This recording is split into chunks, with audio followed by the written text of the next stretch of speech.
sa pagkamatay ni Rizal. Ngunit kabaligtaran ang nangyari.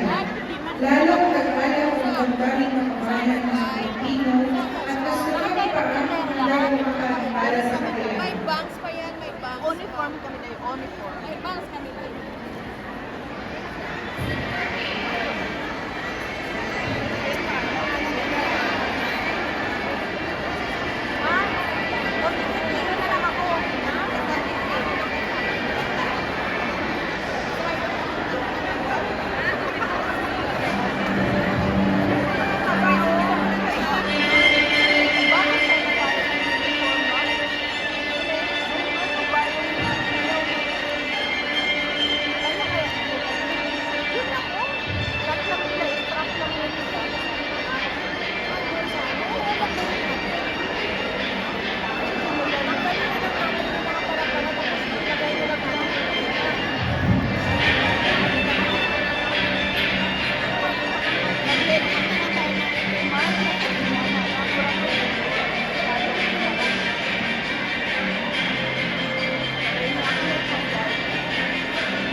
Likod, oh! Likod, oh! Likod, likod, oh! Likod, likod. Sige lang ka daw nagsunod. Alam ko na yun. Namiss na yun ka ba? Kapag na lang.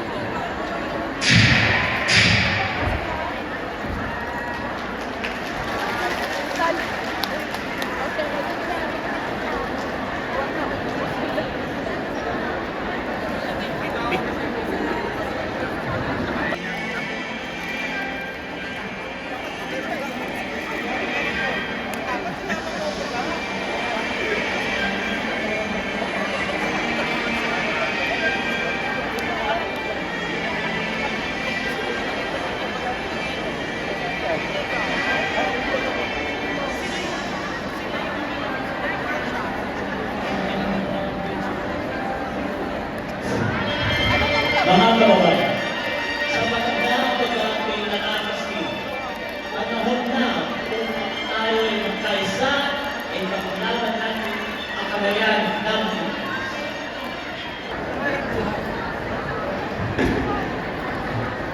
mga kapatid, ilabas ang senula!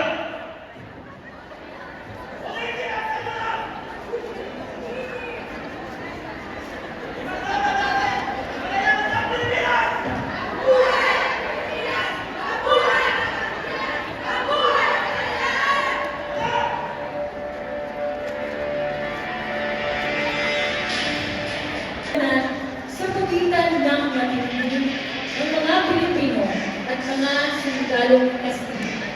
Bagamat kulang sa armas, matapang na lumaban ang mga Pilipino para sa kalayaan ng bayan.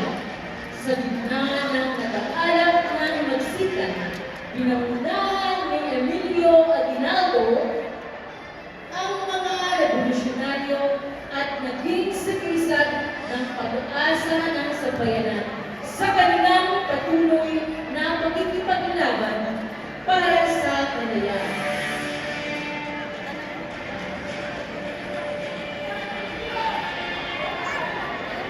Kadalasan, bawat himala ng tela sumasalamin sa dugo, pawis at serbisyo ng mga bayaning handang ilalay ang buhay para sa bayan. Ang kulay pula ay sumisiklab bilang tapang ng mga dirigma.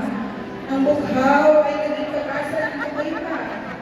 Sa puti ay sumisibig dali sa inaangal ng pagkakaisa at kalayaan.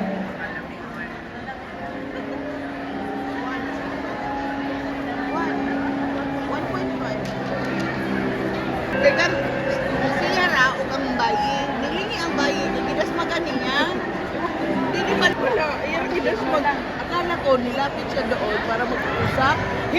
Ganun lang. Tahanan ni Emilio Aguinaldo sa Kawit, Cavite, opisyal na dineklara ang kalayaan ng Pilipinas mula sa panahon ng Espanya. Sa araw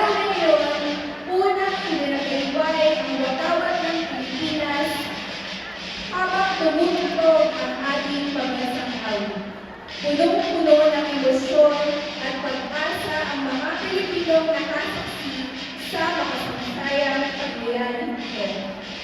Ito ang naging simbolo ng tagumpay ng mga Pilipino sa kanilang mahalagang at mahabang pakikipaglaban para sa kasalukuyan.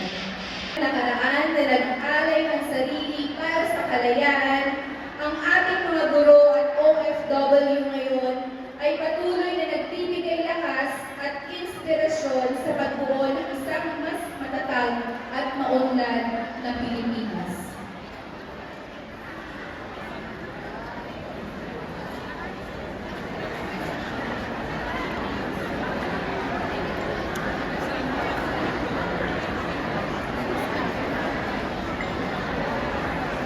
Tuloy tayong nagkakaisa sa ilalim ng watawat ng Pilipinas, ipinagmamalaki ang ating makulay at kasaysayan at may pag-asang hinaharap ang kinabukasan. Dahil sa kanilang mga sakripisyo, kabayanihan, tayo ngayon ay nakatayo rito, malaya at matatag na sambayanan.